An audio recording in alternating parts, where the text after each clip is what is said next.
Assalamualaikum warahmatullahi wabarakatuh. Ketemu lagi dengan aku Nisa Rahmania. Di video kali ini aku ingin membahas tentang kelanjutan dari video aku yang kemarin, yaitu tempat-tempat misteri yang ada di kota Surabaya. Yang pertama adalah Pantai Kenjeran. Pantai Kenjeran ini adalah tempat wisata yang sering dikunjungi oleh wisatawan-wisatawan dari luar kota Surabaya. Tidak banyak yang tahu kalau Pantai Kenjeran ini menyimpan sebuah misteri. Di dalam Pantai Kenjeran ini, konon katanya terdapat sebuah kerajaan ular termegah yang pernah ada. Ini menjadi daya tarik wisatawan-wisatawan dari luar Surabaya untuk berkunjung ke Pantai Kenjeran ini. Di jalan tikungan Pantai Lama selalu terjadi kecelakaan dan memakan korban. Meskipun tempat ini dikenal misterius, banyak sekali wisatawan-wisatawan yang mengagumi keindahan Pantai Kenjeran ini. Yang kedua adalah tempat perbelanjaan Delta Plaza atau lebih dikenal dengan Plaza Surabaya. Delta Plaza Surabaya dibuka pada tahun 1988 dan diresmikan oleh Presiden Soeharto.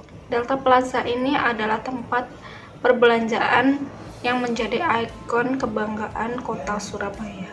Bangunan perbelanjaan ini berdiri megah di pinggir Kalimas, kota Surabaya. Tapi di balik kemegahan dan juga tempat perbelanjaan yang ramai ini menyimpan sebuah misteri yang belum banyak orang tahu, bahwa bangunan ini adalah bekas lahan rumah sakit terbesar sejak zaman Belanda. Rumah Sakit Simpang adalah rumah sakit yang terkenal sebagai rumah sakit paling mengerikan pada masanya pada zaman Belanda, sebelum ditutup pada tahun 1980. Banyak sekali kisah-kisah yang terjadi di rumah sakit Simpang ini, dimulai dari gugurnya para pejuang-pejuang yang tengah melawan Belanda dan juga korban-korban kecelakaan pada masa Orde Lama.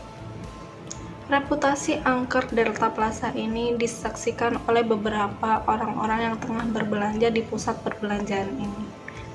Ada seorang ibu-ibu yang tengah berbelanja di pusat perbelanjaan Delta Plaza ini yang mendapati sosok penampakan kepala berlumuran darah di dalam kantong belanjaannya. Sesosok kepala itu menatap ke arahnya lalu menyeringai dengan kepala penuh dengan darah. Kejadian kedua dialami oleh pengunjung laki-laki yang sedang menggunakan toilet pusat perbelanjaan ini. Dia mengalami sebuah kejadian aneh, yaitu air keran yang dia gunakan tiba-tiba berubah menjadi darah. Kejadian lainnya mulai dari kesurupan, lalu musik-musik yang tengah dihidupkan pada jam-jam tertentu diganti oleh musik-musik gending atau alunan-alunan Jawa yang entah itu merupakan persyaratan dari dibangunnya bangunan yang penuh misteri ini. Yang ketiga adalah Rumah Sakit Dr. Sutomo Surabaya. Rumah sakit ini terletak di Jalan Karangmenjangan, Kecamatan Gubeng, Surabaya. Di balik kemegahan rumah sakit ini, terdapat berbagai misteri yang belum banyak orang ketahui. Bangunan ini dibangun sejak tanggal 29 Oktober 1938 dengan nama pertamanya yaitu Rumah Sakit Sentral Ziekenhuis. Banyak sumber-sumber mengatakan melihat penampakan-penampakan seseorang yang menyerupai orang-orang dari zaman Belanda sedang riwa-riwi di lorong rumah sakit Dr. Sutomo Surabaya. Dari berbagai sumber pula, tidak sedikit orang-orang yang dirawat di rumah sakit Dr. Sutomo ini melihat penampakan dan mendengar suara-suara aneh yang asalnya tidak diketahui, mulai dari penampakan suster, penampakan noni-noni Belanda, dan juga seorang pejuang yang berlumuran darah. Tidak heran memang kenapa penampakan-penampakan itu bisa terlihat oleh mereka. Dikarenakan bangunan ini sudah tua sejak zaman-zaman masa-masa Belanda. Selanjutnya adalah Gedung Gerahadi. Tempat ini dahulunya adalah tempat peristirahan para pejabat perkebunan Belanda untuk minum teh sambil menikmati pemandangan Kalimas. Dikarenakan gedung ini sudah tua, maka tidak jarang seseorang melihat sebuah penampakan seseorang dari zaman masa-masa kolonial Belanda.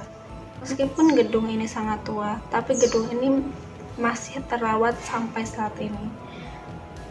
Penampakan yang sering muncul di gedung ini terjadi di lantai 2, yaitu adalah penampakan seorang wanita berbaju seperti noni-noni Belanda yang cantik dan rupawan.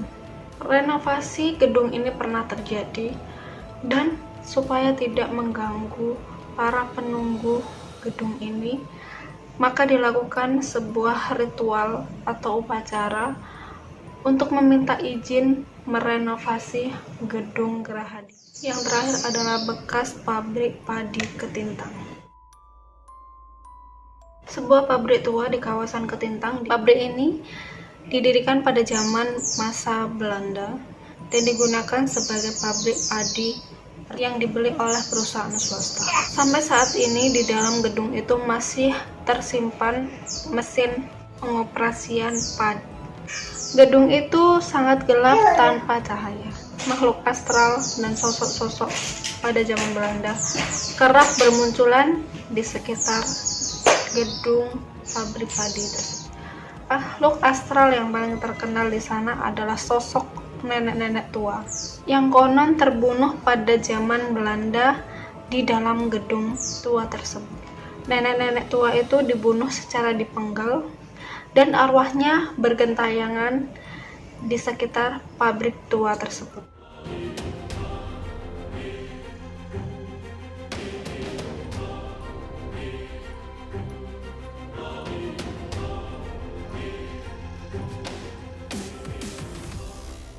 Sekian dulu video dari aku, nantikan cerita-cerita aku selanjutnya. Wassalamualaikum warahmatullahi wabarakatuh.